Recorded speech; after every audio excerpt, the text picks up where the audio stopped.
Okay, hello everyone. Thanks so much for joining me today for Kineo's Totara office hours. Today we are going to start a three-part series talking about Totara version 9 and talking specifically about job assignments. When I first looked at job assignments, my knee-jerk reaction was, oh, this is not a big deal. And then the more I got into it, I realized, wow, this is an onion with many, many layers. And what was going to be one quick little overview of a 15-minute presentation has turned into a three-part series. So there's quite a lot to it. It's pretty neat. It's got its pros. And I'm excited to share it with you today. So that's what we're going to be talking about. And wow, can you believe it's December? Does not seem like it is. For those of you who don't know me, my name is Taylor Craig, and I am a platforms consultant here at Kineo. I have been with Kineo for a little over a year and a half, but I have experience in Moodle and Totara going back longer than I care to imagine now at this point. So I've been working with it for quite some time, and it's pretty cool. I get to work with all kinds of clients. I get to work with prospective clients. I wear quite a few different hats here at Kineo, and enjoy the opportunity to get to work with you guys and train you guys. A little bit about office hours, what we do in this. We do a 15-minute overview of something Totara. You can expect over the next several weeks into the new year, we'll be talking quite a lot about Totara 9. There are some new features that we want to make sure that we hit on and make sure that you're aware of those. So for those of you who are not on Totara 9 at this point, it may be something that you might want to start thinking about and considering what would an upgrade look like. If some of these features fit you. Some of these features may not fit you, and what you're doing may be just fine. So stick to what you know. But just be aware we're going to be talking a lot about Totara 9 over the next few weeks. What we do is we post that feature presentation, that 15-20-minute presentation. We do post that to YouTube, so it is public. Anybody can access that. You can access it. You can pass it along to whomever needs to see it. However, we do have about 45 minutes open floor, client-only Q&A time. That is only open for you guys. We don't open that up to anyone else, and bring us your questions. They don't have to apply to the topic at hand. If you've just got something that's been driving you crazy, we can maybe troubleshoot it here and get it taken care of. And if I don't know the answer, I know somebody who does, so I can track them down.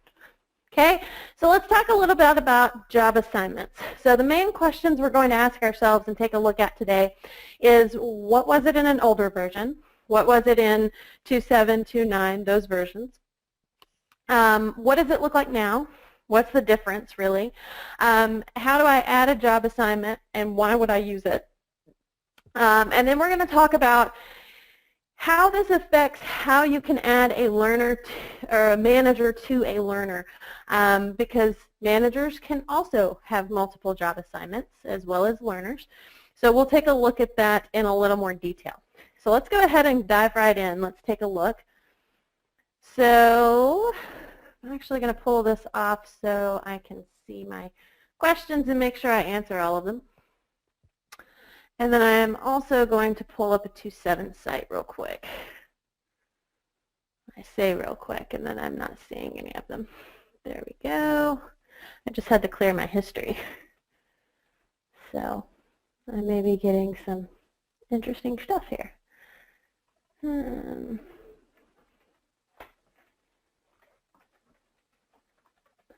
think it's just that one. This is a 2.7 site, and then I do have a 2.9 site, or a version 9, so the newest version. I've got that site pulled up as well. So we're going to go ahead and jump into my 2.7 site first. While that's loading, I'm going to grab my credentials to get into this one and get logged in here as well. Okay, so in the past, our job assignments, what they were called, it was called assign a position. So that was when you were manually assigning the person's position, organization, and assigning their staff manager. So that was located underneath users, accounts, browse list of users, The path is still going to be the same. That hasn't changed. And then say I go in here to Aaron Hart's profile, clicking on his name. That's how I access his profile. Okay. Then you would go underneath his profile settings, position, primary position. So this is what it used to be called, primary position. Okay. And this is how it looked. Okay. This is what the screen looks like. In the past, you didn't have a need for a title full name. You didn't have a need for a short name. All we cared about in the past was that we had a position in an organization, and then if that person had a manager, we assigned that person's staff manager. Okay, so that was our main use case for your what is now called a job assignment. So if we go into Totara 9, let's take a look at what that looks like. So again, same path, but it's going to look a little different. So go into Site Administration, Users, Accounts, Browse List of Users. And we are going to go into, we'll go into Aaron Hart here as well. Okay, actually let's not do him because we've been using him as a test person. Okay, so now instead of over here inside of our navigation or our administration, going to that, what was it called over here? Positions, primary positions. Instead of having to do that within your administration, you don't do that anymore. You actually have a box called job assignments. Okay, for those of you who are going to be porting over from 2.9 or earlier versions into Totara 9, one thing to keep in mind is that your job assignments, more than likely, unless you put a name in for those, they're going to come across looking like this, unnamed job assignment. Okay, so now those names are actually pretty relevant and they're pretty important. If you're currently using a 2.9 instance and you think, we may think about upgrading to 9 one of these days, I would recommend maybe going in and filling out inside of that system, filling out that title full name. Okay, and you would probably want to fill that out something that is really descriptive and really similar to what it is they do. So in this case, this guy, he is a general manager of the 4024 Way Creek store. Okay, so that's what he does. This is his organization. This is where he works, and this is his position title. So you may actually come in here and change this to GM and then 4024 Way Creek. Okay, so you may want to get that up to date just in your current system so that when we upgrade you, it comes across as that instead of unnamed job assignment. Okay, so let's take a look when I click on that unnamed job assignment for Aaron Roberts here. We're going to go in. We can change that. It's not a problem. We can change it to whatever his position is. So he's an employee at the Galveston Street store. So we can do SE. Let's see, what was the store number? 0416.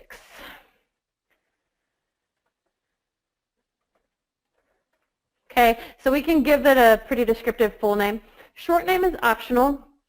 Still don't have to have that short name, but you do want to have that full name because you'll see here in a moment where it does really come into play and where it's pretty important to be able to tell the difference between job assignments if you use them. One little kicker here on this ID number. This ID number is not an ID number that is unique to every single user.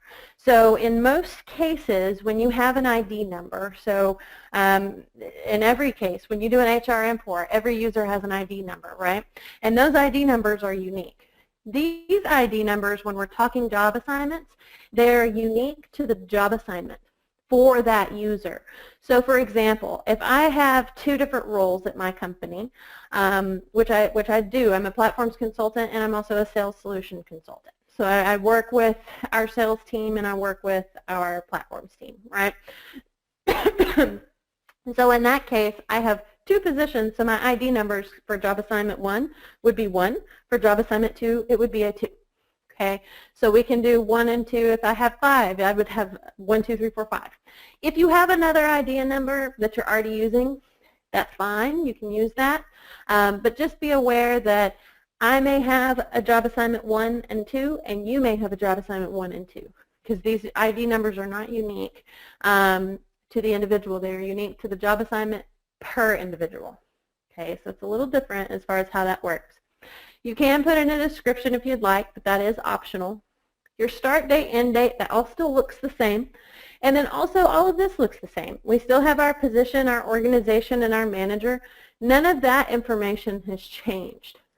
We still have all of this same information here. Okay. So all of that's exactly the same. We're going to go ahead, we're going to update that.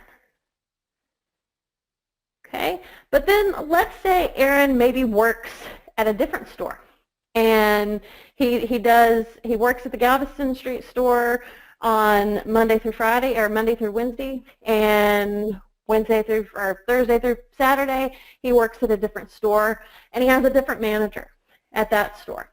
Okay, so what we can do is we can come in and we can say, okay, Aaron needs another job assignment, because he may actually hold another role at that store. He may be a manager at the other store, or he may be a shift manager at the other store. So we're going to come in, we're going to add a job assignment for him, and we'll call him, he's going to be a store employee, and we will do him, I can't remember the store yet, but I'll be able to grab it here in a second. Okay, we're going to call this ID number 2, because this is his second position that he holds in this company.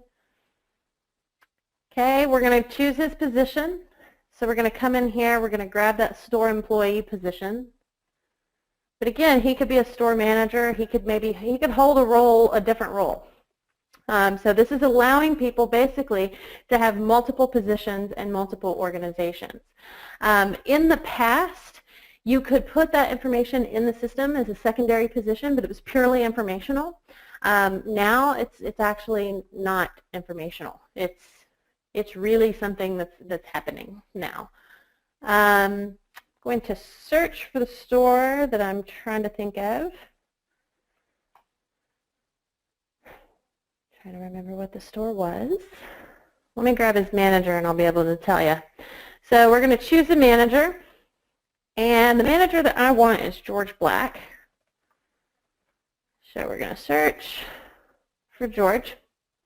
Okay, so now you're going to notice here George comes up 3 times, and it's the same guy. The reason George is coming up 3 times is because George he's got roles at 2 different stores as well. So he's a store manager at store 0335. This is why it's so important to name those new job assignments, because then you can see which store you're picking him from. Okay, and he's also the store manager at 0338. So we're going to say that that's also where Aaron works. So we're going to choose that manager. And what I want to do now is I want to choose that store as his organization. I couldn't remember my store. Sorry about that. Okay, so there's the store. So 0338 Rhodes Road. Okay. So basically what we've done here is we have said that Aaron is a store employee at the Rhodes Road store, and he reports to George Black there. Okay, and I'm going to actually come up here and I'm going to change this to 0338, and we're going to call it Rhodes. Okay, and then we're going to add that job assignment. Okay, so now Aaron has 2 different job assignments. He's got 2 different managers. What this means for him. So what this means for him is that both of those managers will be able to see him. So each of those managers will see him show up in their My Team tab. So if George goes to his My Team tab, he's going to see Aaron show up there. And if, I can't remember who his manager is over here, Dorothy. If Dorothy goes to her My Team tab, she's also going to see Aaron show up in her My Team tab. Okay, one thing to keep in mind, that is a blanketed thing. So meaning if you have a learning plan that your learner is going through, so say George creates a learning plan for Aaron, Dorothy will also be able to see that learning plan. She will also be able to add things to it. She'll be able to do stuff as well. So basically, we're not segregating them in any way based on their scores. They do still have the ability to complete a course, and then it still shows as they've completed it, no matter what position they hold. Okay, there are quite a few other things that this is going to end up. We'll get into that in another session as far as how else this impacts that learner, but that's just something to keep in mind. So we've now taken a look at what it looks like in an older version. We know what it looks like now. We know how to add one, but why? Why would we ever want to do this? We see this a lot in retail spaces. We see this a lot in restaurant situations. Also, we're starting to see it in some medical environments as well, where people may literally have multiple managers that they report to, or shift supervisors that they report to. And they may need to know how to do a particular skill for one job versus the other. So for instance, in my situation, I'm a platforms consultant at Kineo, and so that means I train. But I also, like I said, I work with the sales team and I do sales demonstrations. So I may need to take some sales training to learn better strategies for sales. So in that case, I may have training assigned to me under that job assignment. So that would help me to better myself in that area of my position. Okay, so it's kind of it's like I said, the onion is unfolding. There's still a lot to learn. We're still learning a lot about it as well, and it's really interesting. Some things that we're going to talk about in some future sessions, just so you're kind of aware and know what's kind of on the horizon for these. We're going to be talking about how this impacts the learners. We're going to talk about how this impacts the managers. So we're going to be talking about all of those things coming in the future sessions. Trying to get this future session to load so we can look and see. So basically next week we're going to talk about what does this look like to the manager. So we're going to log in as a manager and see what he sees, both managers. We'll see what it looks like to a learner as well. And then finally, in our last session on this series, we're going to talk about what does that mean for reporting, because it's going to mean quite a few things for reporting. There's also different tools inside the courses that this impacts. So face-to-face, which is now called seminars. It's just had a name change, but there's been some UX changes as well. We'll talk about seminars in the future as well.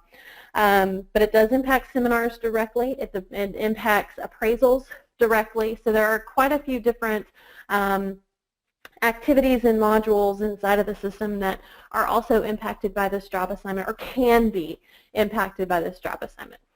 If this is not something that you need, want, or have any desire to use on your site, perfectly fine. It can be turned off.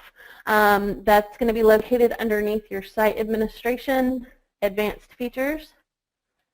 It's a new setting within version 9, and I believe it's down here towards the bottom. Right here, it's actually the last one, allow multiple job assignments. So if it's something that you decide, we don't need that in version 9, but we do want to get some of the newer features of version 9, you can turn it off. So you absolutely don't have to use it. Okay? So I hope that you choose to join me the next couple of weeks where we talk about this and learn about all of these things in a little more detail, and then we will go from there. So I am going to open the floor back up to you guys and let you ask any questions that you may have. I have my questions box. If you need a mic, let me know. I'd be glad to turn that over to you. Again, questions don't have to be related to the topic we discussed today. If you have any questions relating to anything, just let me know.